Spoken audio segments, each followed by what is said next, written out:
Brooks Running has a new shoe for you runners out there. Did you hear that? Better turn up your volume. In fact, turn it up to the max. Introducing the all-new Ghost Max. It's got all kinds of things to make your knees and ankles feel protected, like Max Cushion, Max Soft Landings with DNA Loft V2 foam, and Max Smooth Rides with their Glide Roll Rocker. Feel better on your run with Ghost Max. Learn more at brooksrunning.com. This is Optimal Health Daily, episode 2422. Team Up with the Person Against the Problem by Keith Wilson of keithwilsoncounseling.com. And I'm Dr. Neil. Hello and welcome to another bonus Sunday episode where I share an article from one of the other podcasts in our network. Today's post comes from Optimal Relationships Daily, where articles covering all types of relationships are read to you every day. So with that, let's hear this one from Greg as we optimize your life. Team Up with the Person Against the Problem by Keith Wilson of keithwilsoncounseling.com. If you get the opportunity to work with your loved one to vanquish the problem, don't mistake this opportunity for the problem itself. You could blow your chance because of the presence of your own problem. Let's say your husband has not been able to keep it in his pants. He's flirted with others, cheated on you, and generally made a mess of things. Now, you're sitting in a restaurant, having a nice meal. He leans over to you and says, "See that woman over there? I'm going to have a hard time keeping my eyes off of her." Before you lose your lunch, be glad he's telling you this. He's telling on his problem. He's trying to enlist you in a fight against it. He's not just a hound dog who'll never change. What he's exhibiting is a sign of progress. At the core of every problem is a piece that ain't ever going away, nor should it. There are people who are addicted to physical intimacy because human beings are attracted to other human beings. That's also why we have passion. There are people who are compulsive gamblers because it's thrilling to take chances. That's also why there's bravery. There are people who are addicted to narcotics because human beings want to escape ordinary life. That's also why there's fun. There are people who are verbally and physically aggressive because human beings want to make their ideas prevail. That's also why there's leadership. The problem should not be confused with these core qualities.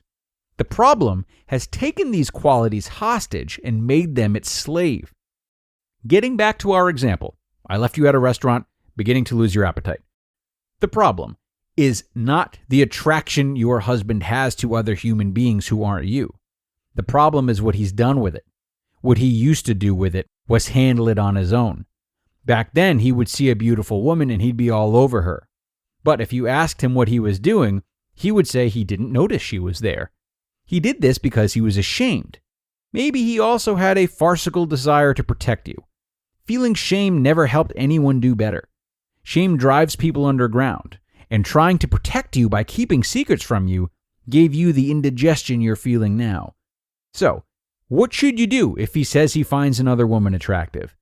Well, if you admire her, you should say you think she's beautiful too. If you don't, then in the most uncatty way possible, say, why? The idea is to take this dangerous situation, this bomb that's about to go off, and diffuse it. Turn it into an ordinary occurrence, and it'll stop being something special. You can also praise him for being aware and getting help for his triggers. This is what we counselor types try to teach addicts to do all the time. We don't try to teach an alcoholic to pretend that they're not near a liquor store. That's not possible. But we do teach them to notice when they're walking towards a liquor store. The problem is not that they notice liquor stores. The problem is that they walk in them without thinking through what they're doing. The more aware of their preoccupations they are, the less preoccupied they will be. Then we teach them to get help. Never handle a trigger alone. You might not be the best person for him to confess his triggers to. Hearing him say he finds another woman attractive, even if it's just a stranger across the room, may just be too much for you. That's what your upset stomach is trying to say to you. The hurt from what he did before is still too raw. The memory makes you want to puke.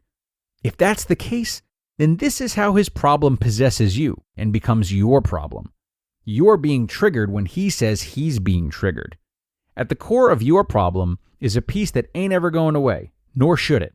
You're jealous because relationships matter and can be threatened by bad choices. That's also why we have fidelity.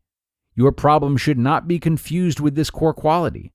The problem has taken your fidelity hostage and made it its slave. Don't try to pretend that you're not jealous. That's not possible. But do notice what you're doing when you're jealous. The problem is not that you're jealous. The problem is when your jealousy prevents you from teaming up with the person to fight the problem that's making you jealous. The more aware of your preoccupations you are, the less preoccupied you will be. If you can't do this, get help.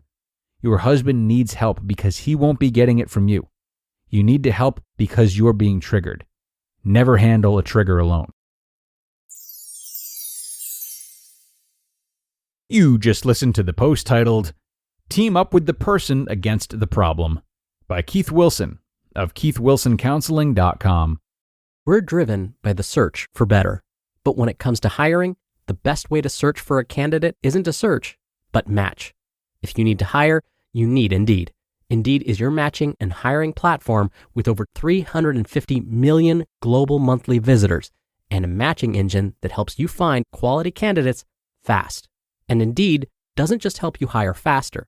93% of employers agree Indeed delivers the highest quality matches compared to other job sites. One of the things I love about Indeed is that it makes hiring all in one place so easy because Indeed's matching engine is constantly learning from your preferences. So the more you use Indeed, the better it gets. And listeners of this show will get a $75 sponsored job credit to get your jobs more visibility at Indeed.com/health. Just go to Indeed.com/health right now and support our show by saying you heard about Indeed on this podcast. Indeed.com/health. Terms and conditions apply. Need to hire? You need Indeed. Brooks Running has a new shoe for you runners out there. Did you hear that? Better turn up your volume. In fact, turn it up to the max. Introducing the all-new Ghost Max. It's got all kinds of things to make your knees and ankles feel protected, like Max Cushion, Max Soft Landings with DNA Loft V2 foam, and Max Smooth Rides with their Glide Roll Rocker. Feel better on your run with Ghost Max. Learn more at brooksrunning.com. Therapists everywhere in this episode, huh? Wow. Now, this has been a great post by Keith as per usual, and it's really reminded us of a hard truth that we all need to keep in mind when it comes to fighting battles of our own or fighting battles as a couple. And that is the fact that our feelings can't be silenced in the moment. Our thoughts and feelings appear, and any chance of changing them from appearing would have to be fine-tuned over time. What's far more important than what pops into our minds is the behavior that we pair with it. There is no shame in having troubling thoughts, nor is there shame in not being able to muscle them out, but we often think there is. This very fight we get into with ourselves only accentuates shame and creates a new network of those troublesome self-destructive thoughts. Focus more on being open and accepting of thoughts and controlling your behavior instead, because that's much more possible to control, not to mention much more practical.